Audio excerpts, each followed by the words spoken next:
نحمدہ ونصلی علی رسولہ الکریم اعوذ باللہ من الشیطان الرجیم بسم اللہ الرحمن الرحیم۔ میرے پیارے بھائیوں، بزرگوں، دوستوں اور پیاری بہنوں، السلام علیکم ورحمۃ اللہ وبرکاتہ۔ سدا خوش رہیں اور ہمیشہ پھولوں کی طرح مسکراتے رہیں، آمین ثم آمین۔ دوستو، آج کی اس مختصر ویڈیو میں آپ لوگوں کے ساتھ سخت خطرے کے وقت پڑھنے کی دعا آپ لوگوں کے ساتھ شیئر کرنا چاہتا ہوں، اور یہ دعا جو ہے وہ آپ صلی اللہ علیہ وسلم کی حدیث مبارکہ سے ثابت ہے۔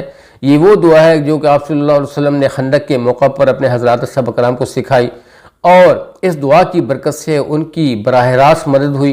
اور دوستو، اس دعا سکھانے کا مقصد یہ تھا کہ قیامت تک آنے والا انسان آپ صلی اللہ علیہ وسلم کی سکھائی ہوئے اعمال کو اپنی زندگی کا مکمل حصہ بنائے اور اس کو اپنی زندگی کا شیوا بنائے، تو کبھی بھی وہ دنیا کے کسی میدان میں پیچھے نہیں رہے گا، بلکہ ہر وقت اس کی مدد ہوگی، اللہ سبحانہ تعالیٰ کی نصرت میں رہے گا۔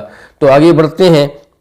حضرت ابو سعید خدری رضی اللہ تعالیٰ عنہ، جو کہ ایک صحابی ہیں، سے روایت ہے کہ ہم لوگوں نے خندق کے دن رسول اللہ صلی اللہ علیہ وآلہ وسلم سے عرض کیا، حضرت کیا اس نازک وقت کے لیے کوئی خاص دعا ہے جو ہم اللہ کے حضور میں عرض کریں؟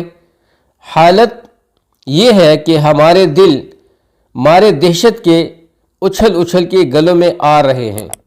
تو آپ صلی اللہ علیہ وآلہ وسلم نے فرمایا، ہاں، اللہ کے حضور میں یوں عرض کرو، اللہم استر عوراتنا وآمن روعاتنا، اے اللہ ہماری پردہ داری فرما اور ہماری گھبراہٹ کو بے خوفی اور اطمینان سے بدل دے، آمین۔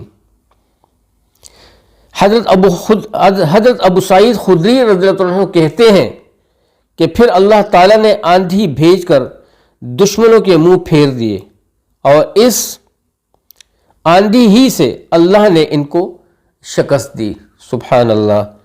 مسند احمد 10,996 بحوالہ حدیث نمبر۔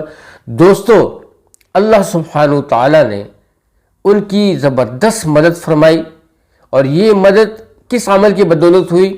جو اللہ سبحانہ تعالیٰ کے لاڈلے اور پاک پیغمبر حضرت محمد صلی اللہ علیہ وسلم کے زبان مبارک کے الفاظ سے جو دعا انہوں نے ان کو سکھائی، ان سے شیئر کی، انہوں نے اس دعا کو معمول بنایا، اس کو کیا، اللہ سبحانہ تعالیٰ کے حضور سوال کیا، اللہ کریم نے ان کی ایسی مدد فرمائی کہ ان کے وہم و گمان بھی نہیں تھی۔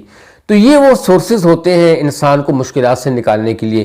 دوستو، اگر ہم لوگ ان اعمال کو اپنی زندگی کا حصہ بنا لیں گے اور کبھی بھی دین سے پیچھے نہیں ہٹیں گے، دین کو وقت دیں گے، قرآن کو وقت دیں گے، نماز کو وقت دیں گے، ذکر اذکار کو وقت دیں گے، اللہ کی قسم آپ کی ساری زندگی سہل ہو جائے گی، سارے مشکلات دور ہو جائیں گے، اور اللہ پاک کی مدد نصرت میں ہم لوگ داخل ہو جائیں گے۔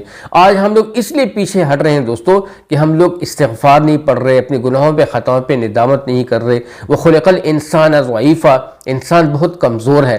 دوستو، آئے دن جو ہم سے کچھ خطائیں ہوتی ہیں، اللہ سبحانہ تعالیٰ اپنے لطف و کرم سے اس حدیث کی برکت سے ہماری خطاؤں کو معاف فرمائے، ہمارے گناہوں کو معاف فرمائے۔ اس پروگرام کی وساطت سے اللہ پاک جتنے بھی سننے والے ہیں، دیکھنے والے ہیں، سامعین ہیں، اللہ سبحانہ سب کے درجات کو بلند فرمائے۔ اس پروگرام کی برکت سے اللہ پاک سب کے رزق میں برکت عطا فرمائے، سب کی زندگی میں برکت عطا فرمائے، سب کی صحت میں برکت عطا فرمائے، ان کی اولاد کو نیک و صالح بنائے، اور ہر قسم کی مشکلات بلیات سے ان کو محفوظ رکھے، دور رکھے۔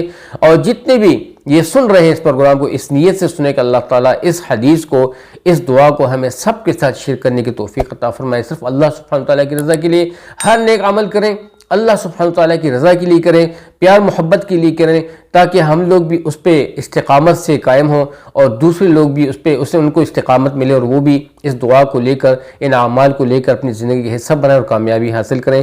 یہی ہماری زندگی کا منشا ہے۔ اللہ سبحانہ تعالیٰ ہمیں اس حدیث پاک پر پیار و محبت سے عمل کرنے کی توفیق عطا فرمائے، آگے بڑھنے کی توفیق عطا فرمائے، اور ہر قسم کے دشمن کے شر سے، ہر شر سے، ہر بلا سے، ہر بلیات سے، ہر عصیب سے اللہ سبحانہ تعالیٰ ہمیں محفوظ فرمائے، چاہے آسمانی ہو، زمینی ہو، مغرب سے ہو، مشرق سے ہو، شمال سے، جنوب سے ہو، ہر طرف سے اللہ تعالیٰ ہماری حفاظت فرمائے۔ اور اسپیشل جو ہمارے ملک کے حالات ہیں، اللہ تعالیٰ اس ملک پہ خصوصی کرم فرمائے، جتنے بھی حکمران ہیں اللہ پاک سب کو ہدایت عطا فرمائے، سارے اداروں کو اللہ پاک محمد صلی اللہ علیہ وسلم کی مبارک سنت طریقوں پہ زندگی گزارنے والا بنائے اور اس سنت کے مطابق ان اداروں کو آباد کرنے کی توفیق عطا فرمائے، آمین ثم آمین۔ تو اب تک کے لیے اتنا ہی، اجازت چاہتا ہوں۔ السلام علیکم ورحمۃ اللہ وبرکاتہ۔